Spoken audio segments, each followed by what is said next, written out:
it's just for the leaders to work in harmony. I've always said that, for there to be development in any society, the people who are vested with the responsibility to attract such development must work in harmony. They must be able to harmonize their programs, ideals, and vision towards ensuring that it trickles down to the people. Now, with respect to ANIOCHA local government area that is blessed with an array, of political leaders, those are, of course, those who have excelled in their different, fields of endeavor. I think what is important here is for them to have a meeting point with a view to harmonizing their programs, their ideas, their vision, so that it trickles down to the people, and by so doing we're able to bridge the gap between the people and, of course, the government in the local government area. But I think that a lot is being done in that regards for the leaders to really come together at every point in time. The people should be able to enjoy the commensurate benefit of having this array of leaders in the local government area.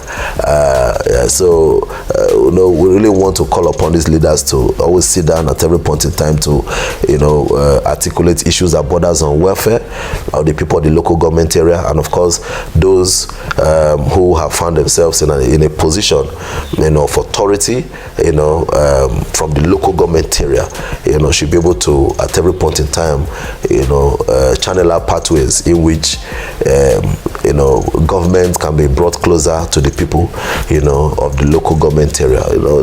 The overall objective is to ensure that there is development in the local government area, that the basic infrastructures are provided for the people, such as roads, water, electricity. These are the three key infrastructure and all that. And of course, you now talk about empowerment programs,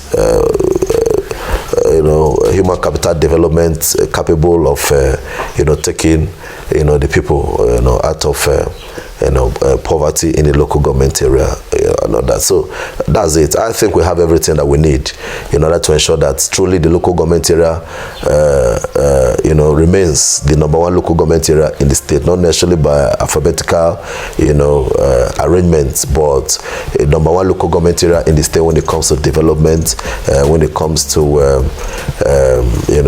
taking the people out of poverty, etc. That's the key point. But I think the leaders are highly committed, and of course they are talking about we expect more in terms of unity, we expect more in terms of harmony, we expect more in terms of being able to sit down from time to time to articulate issues that borders on welfare of the people, and also ensuring that government is brought closer to the people of the local government area.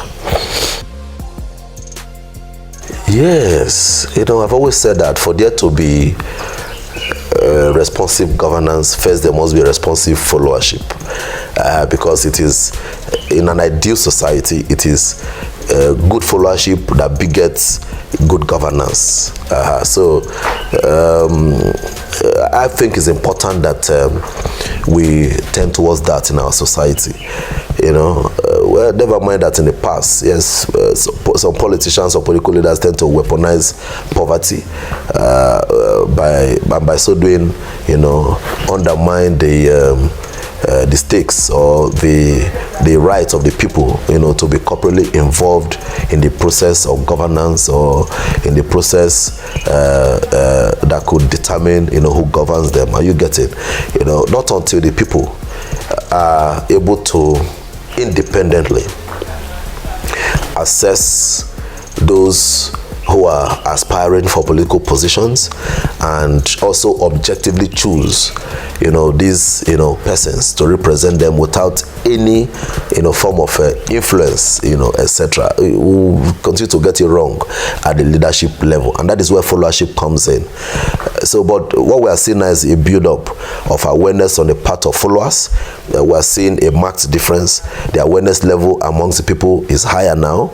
People are beginning to know much about the political system, and such awareness is important on the part of the the people, so as to be able to help them to take this decision, not just decision, but to objectively look at all the candidates, who are aspiring for position, and of course take a decision without any form of influence, either by way of financial inducements, etc. So if you remove some of these factors to a large extent, I believe we'll have the best leaders. And of course, if the leader, for instance, is derailing, it's expected that the people should come together to call the leader to order. Because you see, if an individual is elected into a leadership position, it shows that that person is holding the trust of the people.